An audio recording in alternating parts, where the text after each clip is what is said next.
Just a few miles north of Liverpool city centre sit Anfield and Everton, home to an estate once branded as one of Britain's most crime-ridden places, the Grizedale Estate. For years its name was linked with gangs, drugs and violence that made national headlines, but behind those stories of fear and crime lies a community that's been left behind. In this video we'll take a look at Grizedale's past, the events that built its reputation, the surrounding areas and what life on the estate really is like today. So starting off, we're having a brief look around Anfield, only a few minutes away from the Grizedale, and right away we have a tree growing out the top of these abandoned houses.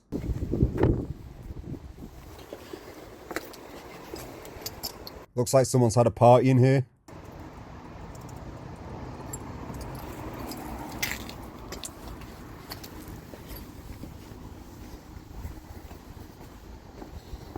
You can see the tree coming out the top.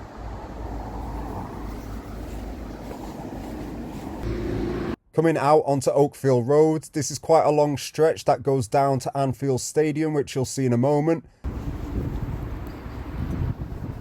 Oakfield Road was first constructed in 1868 with a move to accommodate the city's rapid expansion and development of the surrounding areas.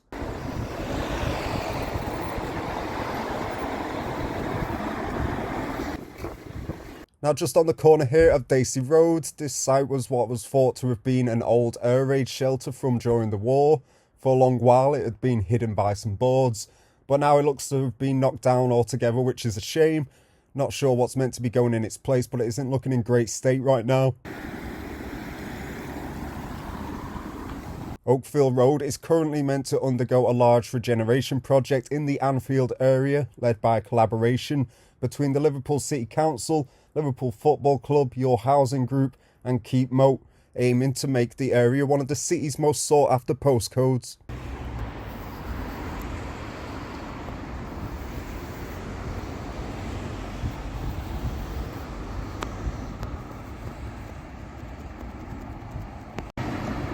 You can see more construction going on across the road.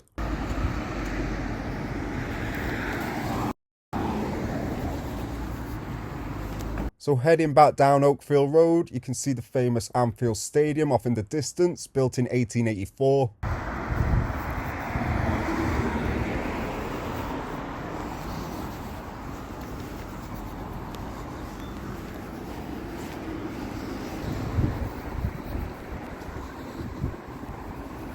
You've got the Booze Masters on the corner here to get your tinnies in.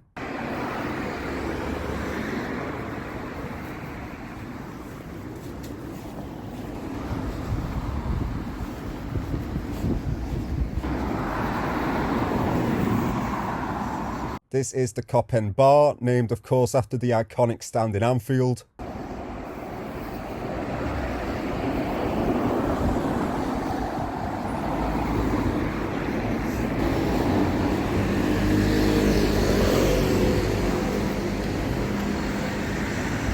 Just across the road you've got more shops, including Liverpool newsagents and an LFC merch store in bright red.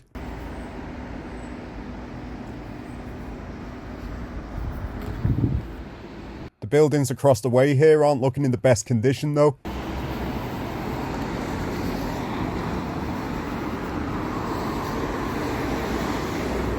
This place comes alive day and night on match days, known for its tight-knit community.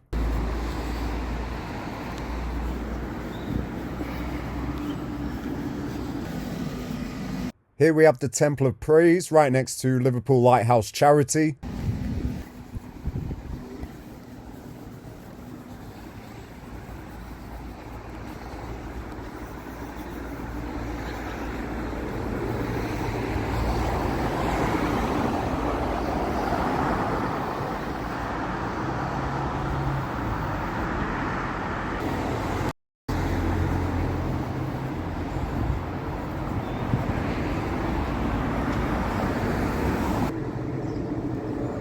Just across the road you've got Betfred, which is no doubt popular on match days. And right next door is this huge art piece of Steven Gerrard on the side of the Sandon pub, which is the birthplace of Liverpool Football Club.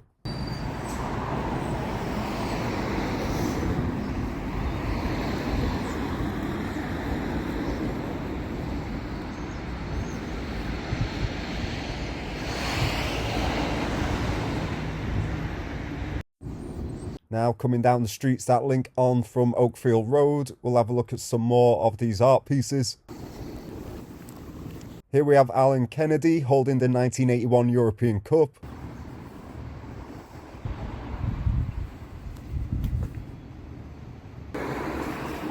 And further down the road we have another Gerrard piece.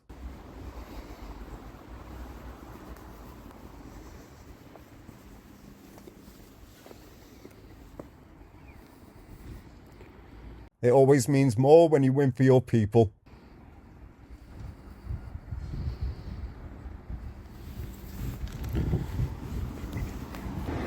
So going back further up Oakfield Road, there are a number of buildings looking in pretty bad shape. I imagine these will be improved as part of the Regeneration project.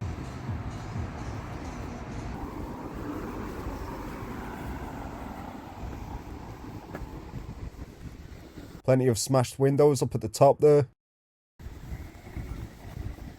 And of course, if you keep heading down the road there, you'll reach Liverpool's red light area.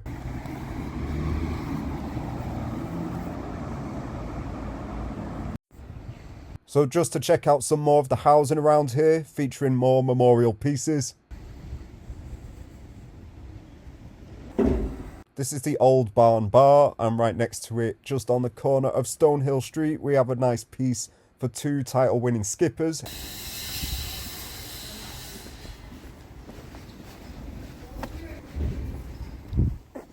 Henderson and Hansen.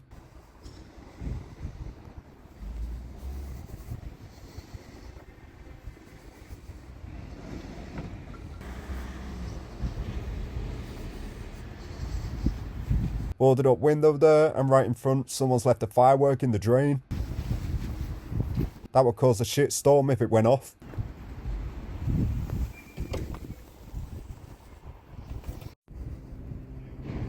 A quick look at some more of the housing here, each stand out with their own colours.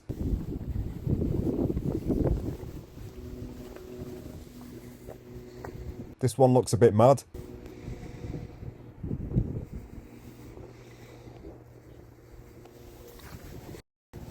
And so fly tipping must be an issue around here, because apparently anyone fly tipping get your legs snapped, as it says here.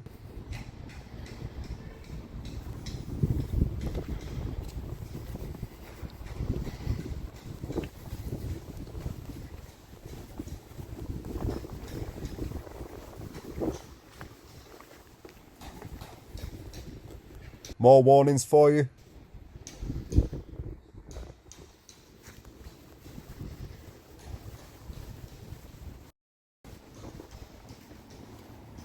Snitches get stitches.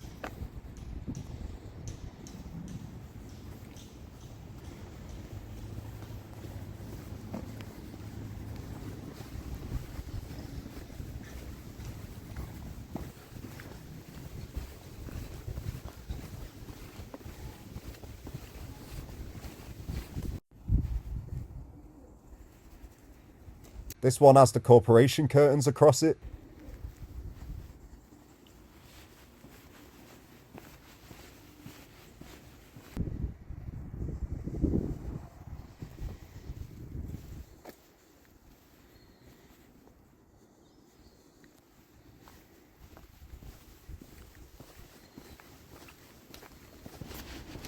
You've got a perfectly good sofa sat out here. Don't leave it too long though, or your legs might get snapped.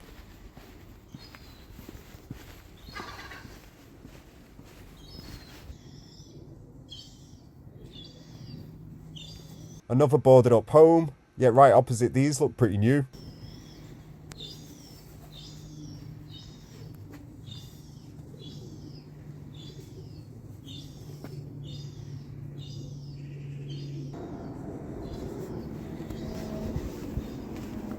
This section between the houses has been like this for a while now. Not sure if there's any plans for it, but it could make for a decent mini park for the kids.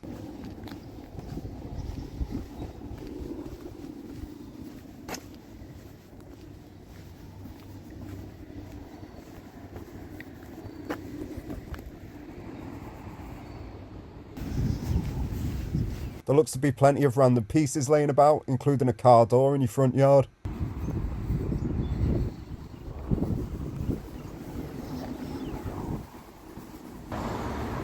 Back onto Oakfield Road, right by Anfield Stadium, we have these old buildings again being left boarded up for a good while now.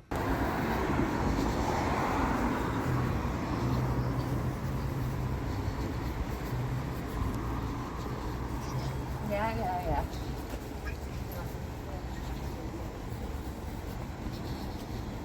At least they've tried to make the corporation curtains on these a bit more colourful.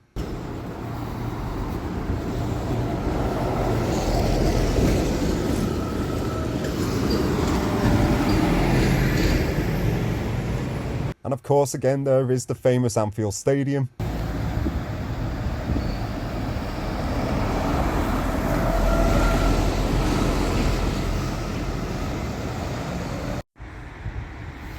Checking out some more of the memorials about the place before we head over to the Grizedale. We have the legendary goalkeeper Ray Clements.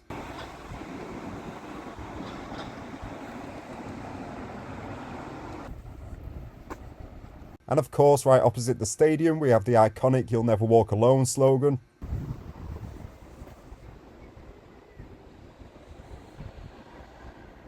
And so here at the Sandon pub, we have a real nice Diego Jota 20 memorial piece.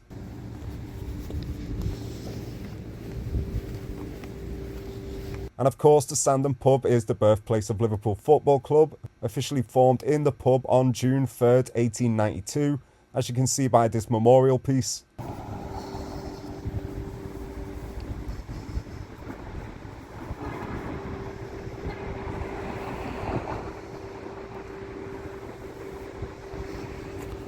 But right across the road is some more derelict buildings right next to the petrol station.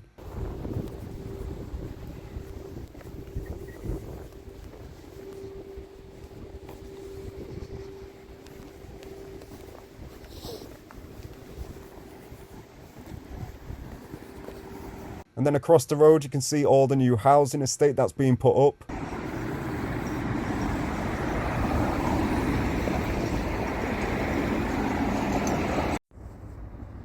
And so now we'll head over to the infamous Grizedale Estate, only a few minutes drive down the road into Everton. There you can see the official sign, birthplace of LFC.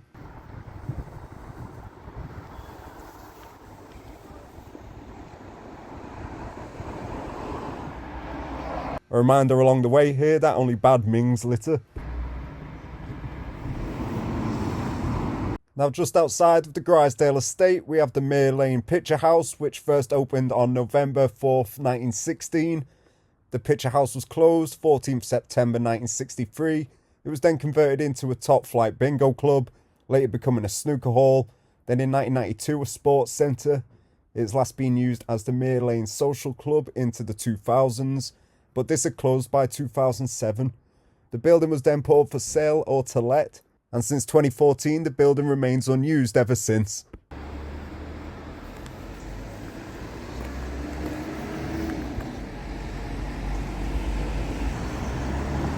And right opposite, joined to the corner of the Grizedale Estate, is the Mere Lane Neighbourhood Health Centre.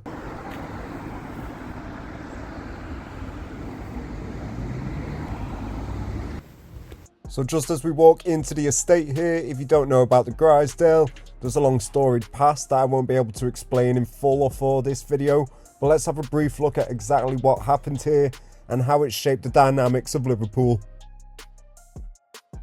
So looking at the rise of the Grizedale Estate's reputation. Built in post-war Liverpool, the Grizedale Estate became associated with poverty and unemployment by the late 20th century. Liverpool's North End, already linked to criminality due to its docks and deprivation, became fertile ground for the new drug economy.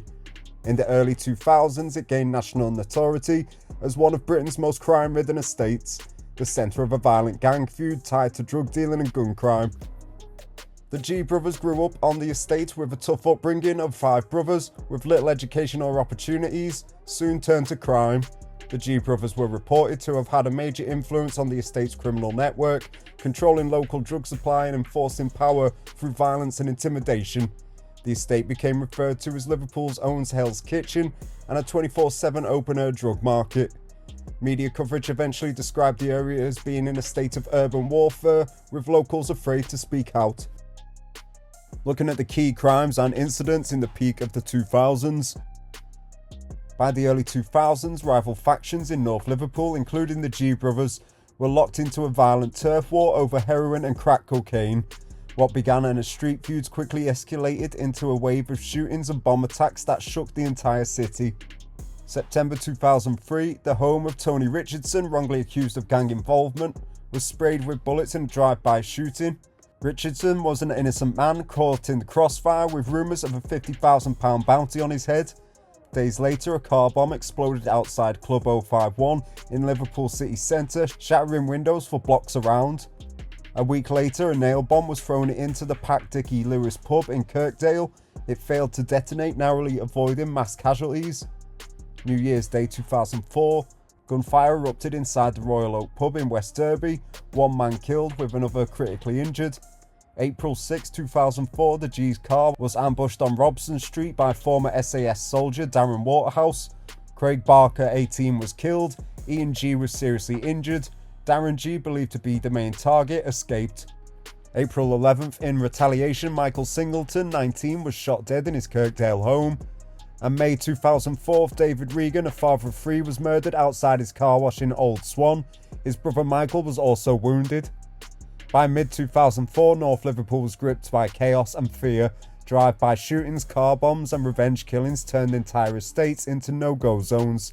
Dozens were wounded, innocent people were caught in the crossfire, and police later described this as the height of Liverpool's modern gang warfare, prompting the creation of a special task forces to take back control of the streets. The police crackdown and old-school policing.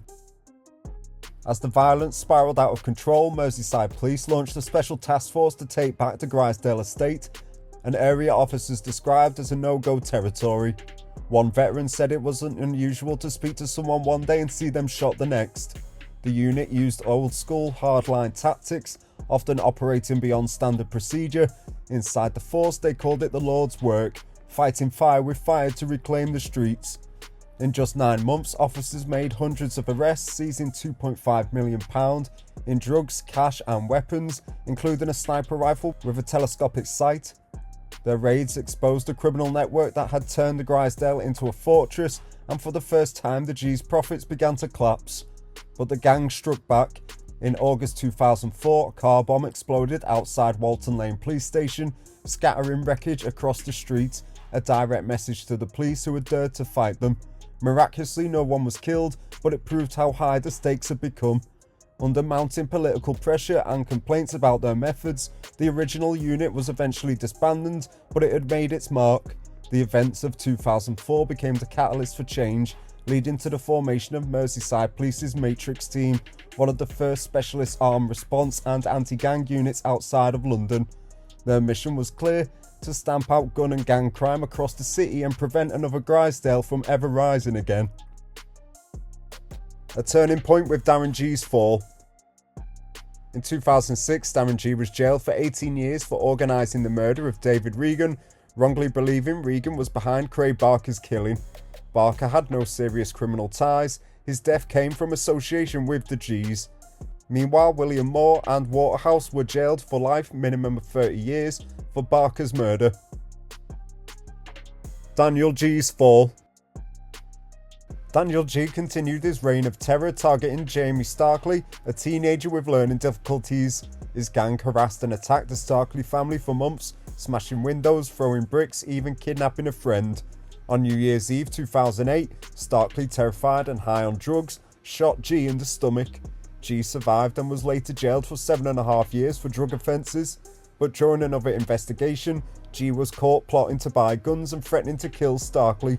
Found guilty of threats to kill and blackmail in 2009, admitting to possessing firearms before a second trial, received an indefinite prison sentence with a minimum of 4 years before parole. The judge said, "The public must be protected from you in the future. I really do not know when it will be safe to release you." In 2012, Jamie Starkley was shot 6 times and killed outside his home. No one has ever been convicted. Darren G today. Since his release, Darren G has reinvented himself as a true crime podcaster and anti-violence campaigner with his Choose a Life, Not a Knife campaign, which is commendable. He openly discusses how childhood abuse and domestic violence pushed him towards crime. His online presence has attracted a cult following, especially for his warnings against joining gang life. But let's take a look around the estate now and see how things are today. So taking a look at some of the housing, the estate was originally developed to replace slum housing, and today includes a variety of housing types, from older, well-maintained terraced homes to contemporary townhouses.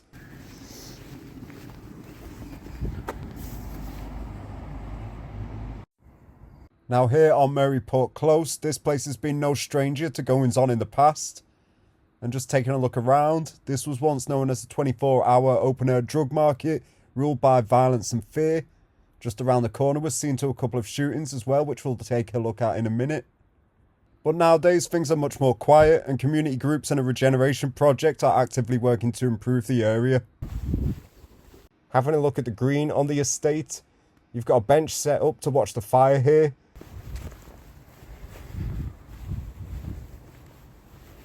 The green isn't usually in this shape, as the video is being filmed after bonfire night, so the burnt out plastic and everything else isn't usually here. Looks like it was a good event for the community though.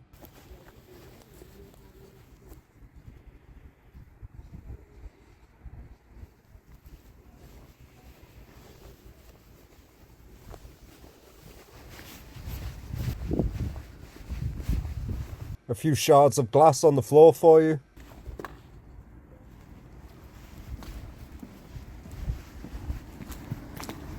The original design of the estate, with narrow alleyways, also known as rat runs, was thought to facilitate crime. I look at a few more of the houses around here.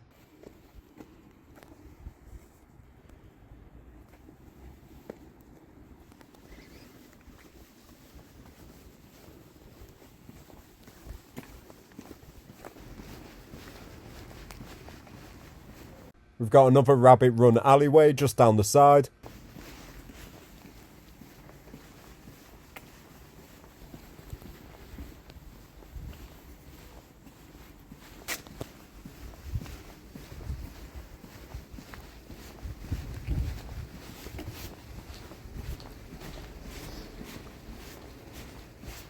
And so this one just brings us back round onto the green.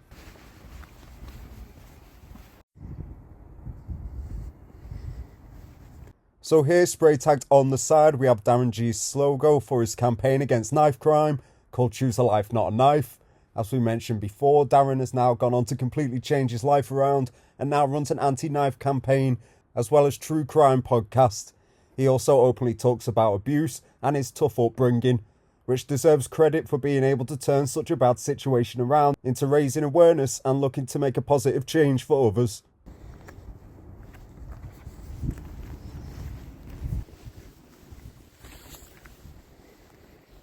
A nice bit of razor wire across your garden wall there.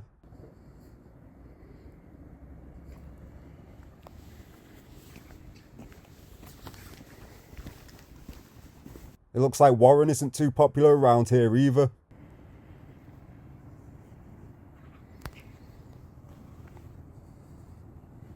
Now in 2018 there were a series of shootings around the area, sparking concern that the old days may have crept back.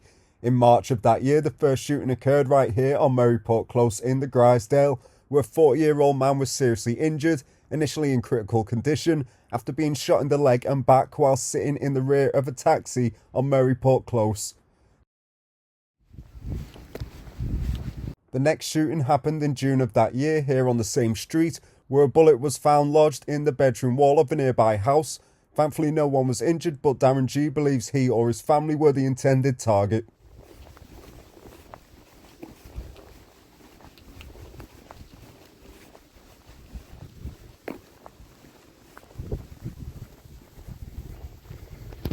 I don't like my voice. It's alright. Ask him, Nick. Does you know him? No. But Honestly, I don't know. you're pretty calm then? Nick? No, not you, but everywhere. Around here? Yeah. Yeah. That's what I meant. I mean, obviously years ago, I had this legislation was crackdown. Yeah, no, it's been like that for a little while now, hasn't it? Did you ever go the bonnie round the side? But yeah, that's it, right? It's quite a good community though, right? It is. Nice. Not bad. But as for yourself, all good, yeah? Perfect. Alright, well cheers anyway, love, thank you. So a couple people round here didn't want to talk to camera, but the lady there was good enough to give us a few brief comments about the place.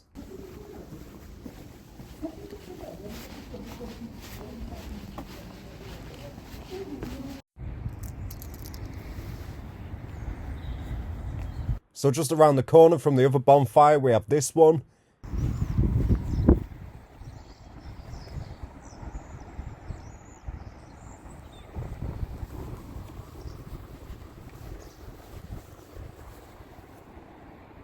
If you wake up with your bin missing, it's been burnt out down here.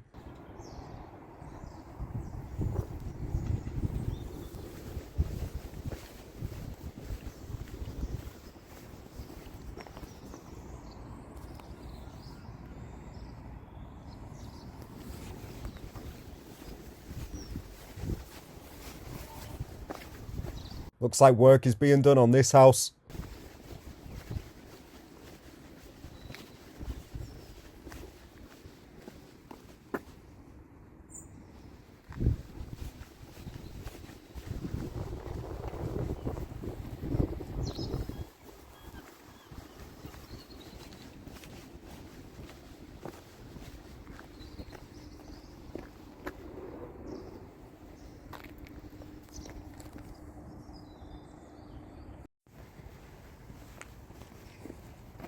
Heading back around the estate, we have this block of flats set up as well.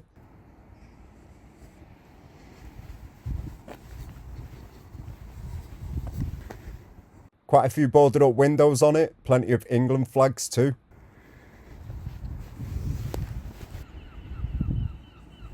Here's a look at the front of the flats for you.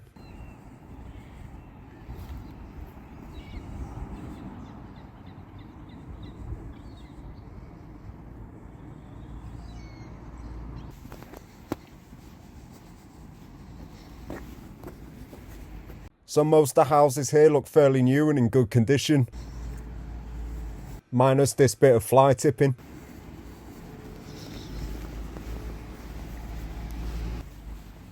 So this is another end of the estate. We'll go take a look at the other side.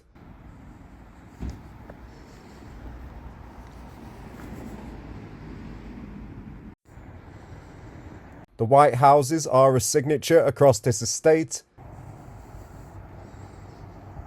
And over the road there you can see the Shop and Save mini market, a flower shop and Clock Community Centre.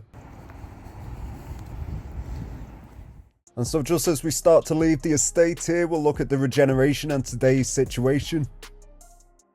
The broader Anfield and Everton area, including Grizedale, has been subject to regeneration efforts, improved housing, public realm investment and new development schemes.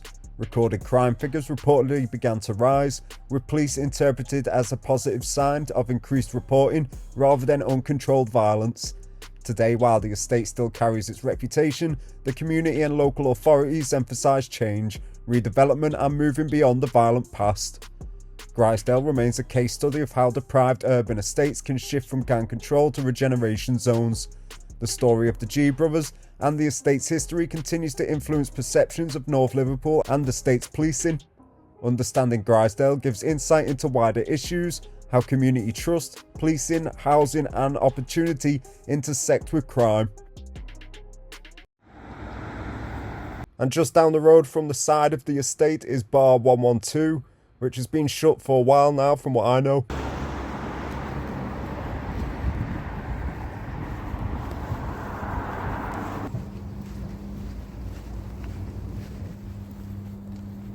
Round the back doesn't look like it's been used for a while either.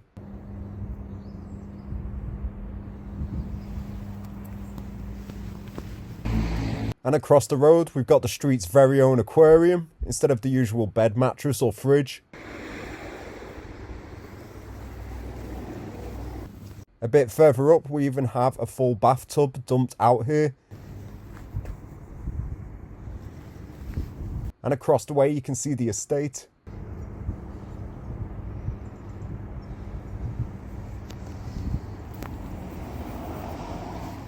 So you know for sure people definitely come onto here with the bikes and whatever else.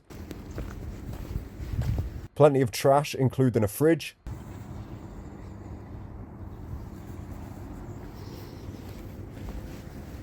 Obviously looks to be an old car park.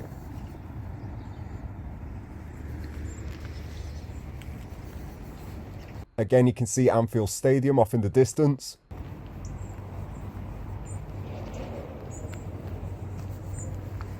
But a lot of the tarmac here looks like it's been dug up.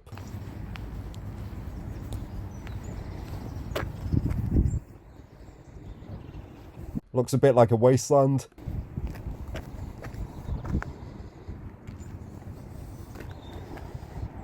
Let's see what's going on with this.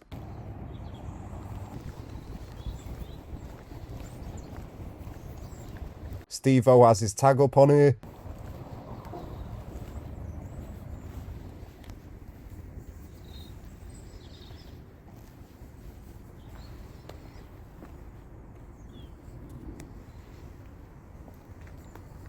This does back on right from the estate.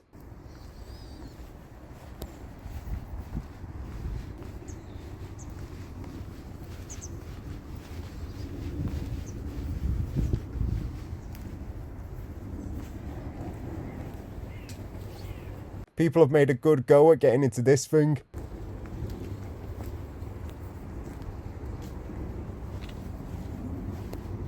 And of course there's a mattress layout to rot here.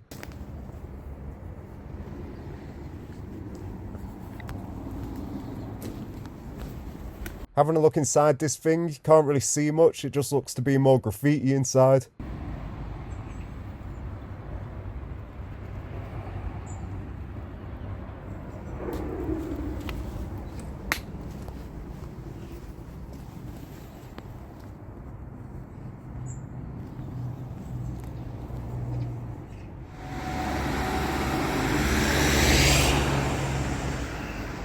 So just coming off the Grizedale Estate is Robson Street, where 18-year-old Craig Barker was fatally shot by the former SAS officer Darren Waterhouse. As mentioned before, Darren G was believed to be the main target for this attack, but he escaped unhurt.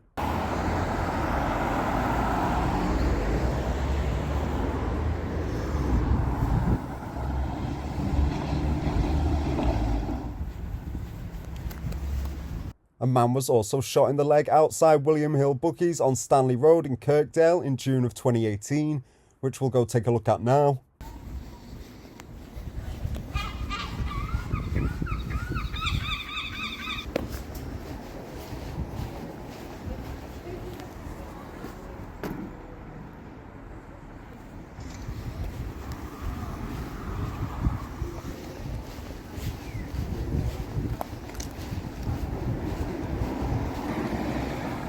So this is the William Hill where the incident took place. As you can see, it's on a pretty busy road. A 20-year-old man sustained non-life-threatening injuries and refused to talk to the police about the incident. The incident was treated as a targeted shooting, but no arrests or charges were reported in the immediate aftermath of the initial news coverage.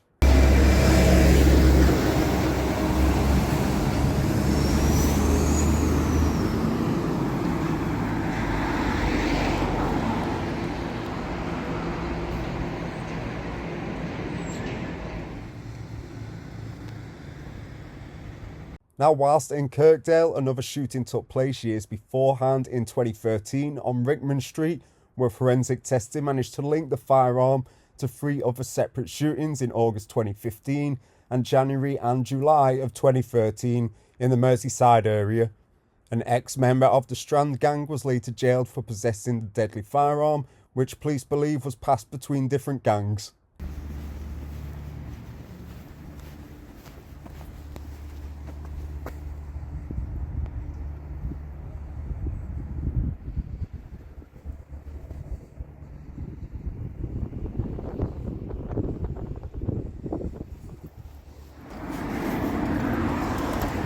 And to finish up on the tour of the crime scenes here, we have the Ling Mill Inn pub, which years ago was once named the Oak Pub. Scene to the 2003 shooting of 20-year-old Danny McDonald, where a masked man entered the pub and fired point-blank range at Danny, who would pass away at the scene. It was widely reported the 20-year-old's murder was a result of a number of petty disputes between rival North Liverpool gangs. However, it wasn't the first time that Mr. McDonald was believed to have been targeted. It was thought that he had been the intended target of a nail bomb which was thrown into the Dickie Lewis pub on Walton Road that we previously mentioned earlier in the video.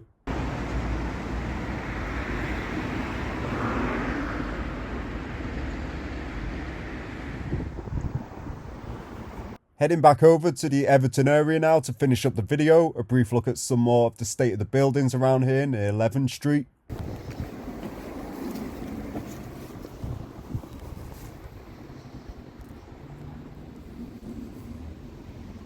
The back of here is just looking like a dump.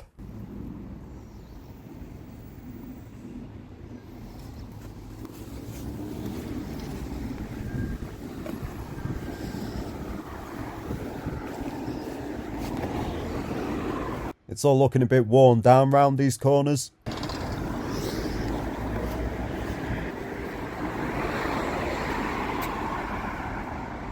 Across the road, I'm not sure what building that is with the collapsed roof, but right next to it looks to be a set of flats now. And now just down the road from Everton's old ground, we have this huge memorial piece to UFC fighters and local scousers Paddy the Baddy Pimler and Meatball Molly McCann. You can see both have signed it.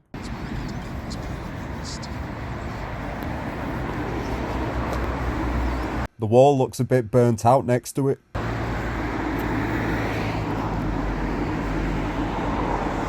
It's a nice looking piece for the area.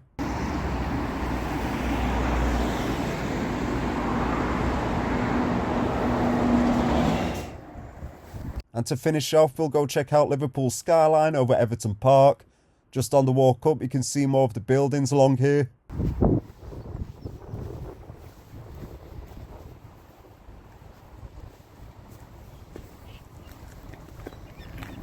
This is all looking pretty battered.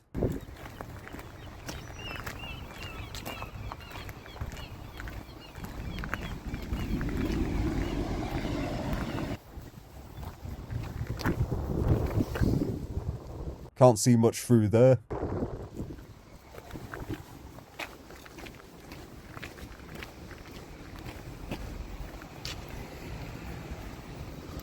You can see across the road there are new builds.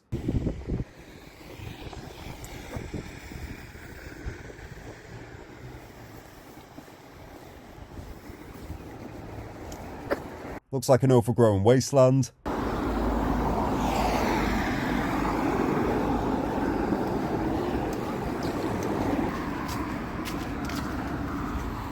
I'm not sure what this building is.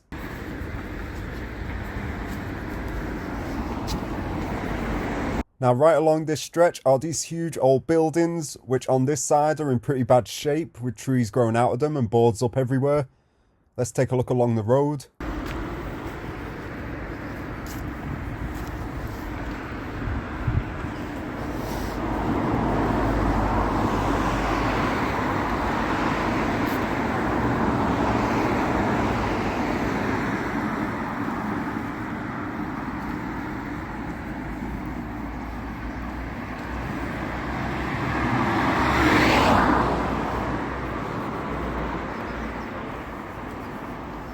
The old Liverpool karate sign is still hanging.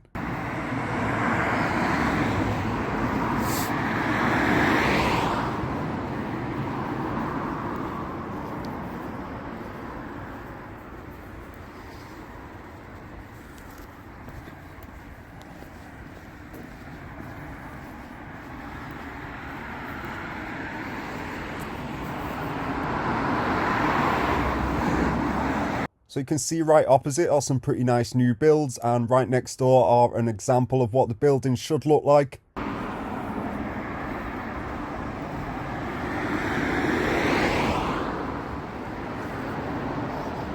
A sharp contrast for you there. I imagine the rest of these will eventually be done up again, but they have been like this for a good while now.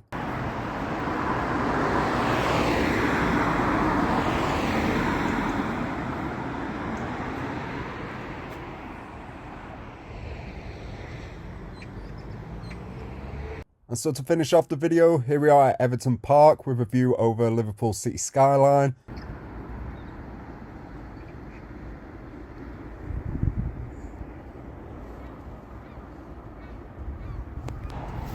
Of course, you've got the St Rupert's Tower here, synonymous with Everton FC.